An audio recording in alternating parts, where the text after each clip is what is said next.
Hello అండి, నమస్తే. నేను మీ సంధ్య. వెల్కమ్ టు సంధ్యాస్ వంటల పుస్తకం. ఈరోజు మనము పాల తలగల పాయసం ఎలా చేసుకోవాలి ఏంటనేది ఈరోజు మన వీడియోలో చూద్దాం.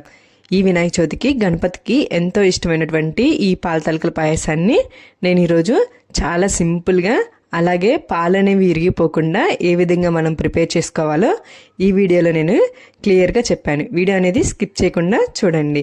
ఫస్ట్ టైం కనుక మన ఛానల్ని చూస్తున్నట్లయితే తప్పకుండా మన ఛానల్ని సబ్స్క్రైబ్ చేసుకోండి. ముందుగా ఒక గిన్నె తీసుకొని అందులోకి ఏదైనా ఒక కప్పుతోటి 1.5 కప్పుల వరకు మనము బియ్యాన్ని తీసుకోవాలి. ఈ బియ్యాన్ని మనము శుభ్రంగా 1-2 సార్లు వాటర్ పోసి కడుక్కోవాలి.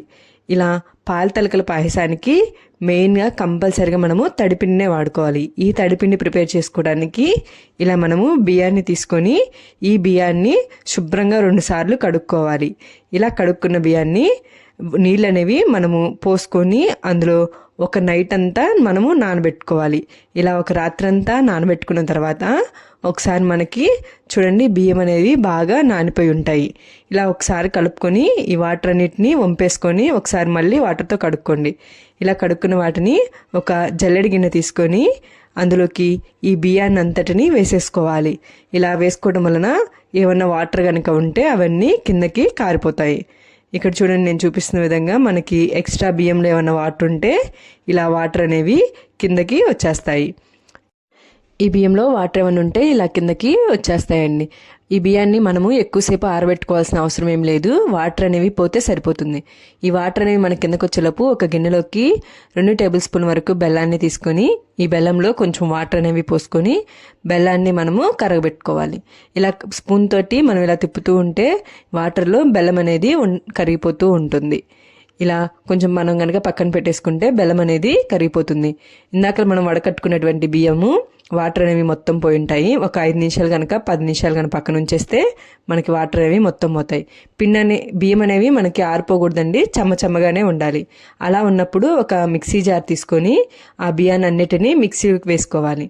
ఇలా మిక్సీకి మూత పెట్టేసుకొని మెత్తటి పిండిలాగా మనం మిక్సీ వేసుకోవాలి. అలా మిక్సీ వేసుకునే దానికి ఒక వెడల్పాటి గిన్నె తీసుకొని ఇలా జల్లెడ పెట్టేసుకొని కొంచెంగా మనం పిండిని ఈ జల్లెడలోకి వేసుకుంటూ పిండి అంతటిని ఇక్కడ చూపిస్తున్న విధంగా జల్లించుకోవాలి. ఇలా పిండిని మనము జల్లించుకోవటం వలన మనకి పిండి అనేది చాలా మెత్తగా వస్తుంది. బియ్యం కనుక మనకి ఎక్కువగా ఆరిపోయి ఉంటే మనకి తడిపిండి అనేది రాదు. చూసారా, ఇలా మనం పిండి అనేది జల్లించుకున్న తర్వాత చివరిలో ఉన్న కొంచెం బరగ్గా ఉంటుంది, దాన్ని తీసేసేయండి. ఇలా తీసేసి ఒకసారి ఈ విధంగా ప్రెస్ చేసుకొని పిండి అంతటిని మళ్ళీ గనక పిండి ఉంటే ఇదే విధంగా మనము జల్లించుకోవాలి. ఇలా పిండి అంతటిని ఇలా జల్లించుకున్న తర్వాత మనం ముందుగా కలిపి పెట్టుకున్నటువంటి బెల్లం నీళ్ళు ఉన్నాయి చూసారా, ఈ బెల్లం నీళ్ళని కొంచెం యాడ్ చేసుకుంటూ మనం పిండిని కలుపుకోవాలి. ఒక్కసారిగా వాటర్ని కనుక మనం యాడ్ చేసుకున్నట్లయితే ఈ తడి పిండికి మనకి వాటర్ అనేవి ఎక్కువ పట్టవు. కొంచెం వాటర్తోనే పిండి అనేది మనము కలిపేసుకోవచ్చు. ఇక్కడ నేను చూపిస్తున్న విధంగా వాటర్ అన్నిటిని కొంచెంగా యాడ్ చేసుకుంటూ పిండిని ఇలాగా మెత్తగా కలిపేసుకోవాలి. ఇక్కడ కొంచెం వాటర్ అనేవి యాడ్ చేసుకొని మళ్ళీ ఇలా పిండిని బాగా కలుపుకోవాలి. మనము పిండిని కనుక బాగా కలుపుకోపోయామనుకోండి తాలికలు అనేవి ఇరిగిపోతూ ఉంటాయి. కాబట్టి పిండిని ఇక్కడంతా మెత్తగా బాగా కలుపుకోవాలి.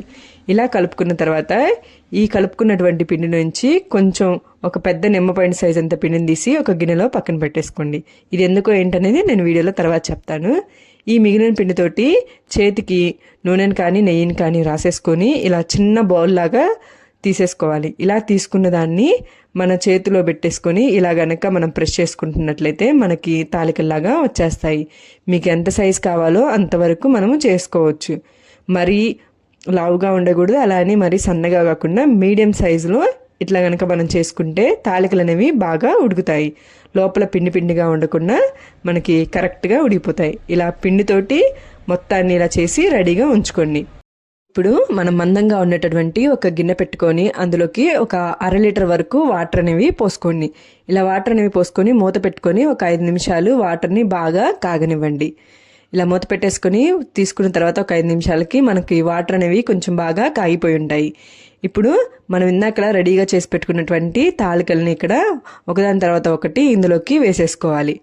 ఇలా తాలికలన్నీ మనకి ఈ వాటర్లో వేసుకున్నప్పుడు కొంచెం అతుక్కొని ఉన్నట్లుంటాయి, కానీ ఏమీ కాదండి. మొత్తం ఇలా వేసేసుకొని ఇప్పుడు కదిలించకుండా అంతే మూత పెట్టేసుకొని ఒక 5 నుంచి 6 నిమిషాల వరకు వీటిని ఉడికించండి.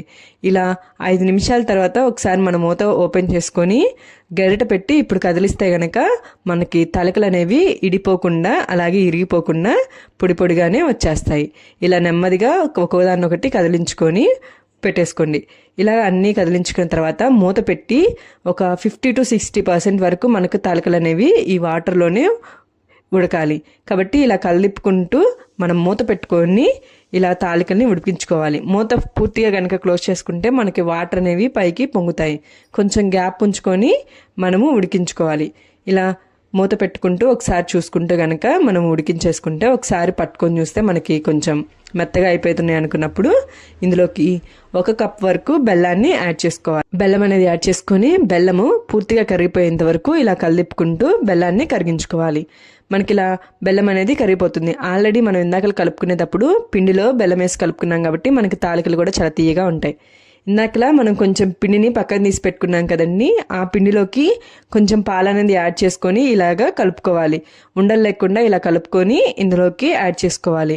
ఇలా యాడ్ చేసుకున్న వెంటనే ఒకసారి మనము కలిదిప్పుకోవాలి, లేదంటే పిండి అంతా బాగా దగ్గరకు వచ్చేసి ఉండలు కట్టేస్తుంది. కాబట్టి వెంటనే మనం అది యాడ్ చేసుకొని కలిదిప్పుకున్న తర్వాత ఇందులోకి స్టవ్ అనేది ఆఫ్ చేసుకొని కాచి చల్లారబెట్టుకున్నటువంటి పాలని ఇందులోకి యాడ్ చేసుకోండి. ఇలా యాడ్ చేసుకున్న తర్వాత ఒకసారి కలిదిప్పుకొని మళ్ళీ స్టవ్ అనేది వెలిగించుకొని మనము ఉడికించుకోవాలి. ఇలా చేయటం వలన మనకి పాలనేవి ఇరిగిపోవు. ఒక చిటికెడు సాల్ట్ అనేది వేసేసుకొని ఒకసారి కలిపుకొని పక్క పొయ్యి మీద పెట్టుకొని ఉడికించుకోండి. ఇందులో మనకి తాలింపు పెట్టుకోవడానికి కానీ ఇలాంటి ఏదైనా ఒక వీలుగా ఉన్న దాంట్లోకి నెయ్యి అనేది వేసుకొని అందులోకి జీడిపప్పు కిస్మిస్లు వీటన్నిటిని వేసుకొని ద్వారగా కలర్ చేంజ్ అయ్యేంత వరకు వీటిని మనము ఫ్రై చేసుకోవాలి. ఇలా కలర్ చేంజ్ అయిన తర్వాత మనం పక్కన ఉడికించి పెట్టుకున్నటువంటి పాయసంలోకి వీటన్నిటిని ఒకసారి యాడ్ చేసుకొని బాగా కలిసే విధంగా కలబెట్టుకోవాలి. ఇలా యాడ్ చేసుకున్న దాన్ని ఒకసారి పాయసాన్ని అంతటికి పట్టే విధంగా కలిపేసుకొని ఒక 2 నిమిషాలు ఉడకనిచ్చి స్టవ్ అనేది ఆపేసుకోండి. ఫస్ట్ అనేది ఆపేసుకొని మనం పక్కన పెట్టుకొని వేడిగా ఉన్నప్పుడు కొంచెం తాలికలు అనేవి మనకి గట్టిగా ఉంటాయి, కానీ చల్లారిన తర్వాత కొంచెం టేస్టీగా బాగుంటాయి. మెత్తగానే తాలికలు కూడా మనకి తీయగా ఉంటాయి. బెల్లం వేసి పిండిలో బెల్లం వేసి కలుపుకున్నాం కాబట్టి తీయగా ఉంటాయి. మీకు కనుక తినే టయానికి కొంచెం చిక్కబడిపోయినట్లు కనుక అనిపిస్తే మనం కాచి చల్లారబెట్టుకున్నటువంటి పాలని ఇందులోకి యాడ్ చేసుకొని ఒకసారి కలిపుకోండి. మనకి పల్చాగా ఉంటుంది. వేడివేడిగా ఈ పాల తాలికల పాయసాన్ని మీరు కూడా ఒకసారి ట్రై చేసి ఎలా ఉందో నాకు కామెంట్ చేయండి. అలాగే మీకు కనుక నచ్చినట్లయితే లైక్ చేయండి, షేర్ చేయండి. మరిన్ని వీడియోస్ కోసం మన ఛానల్ని తప్పకుండా సబ్స్క్రైబ్ చేసుకోండి. Thank you.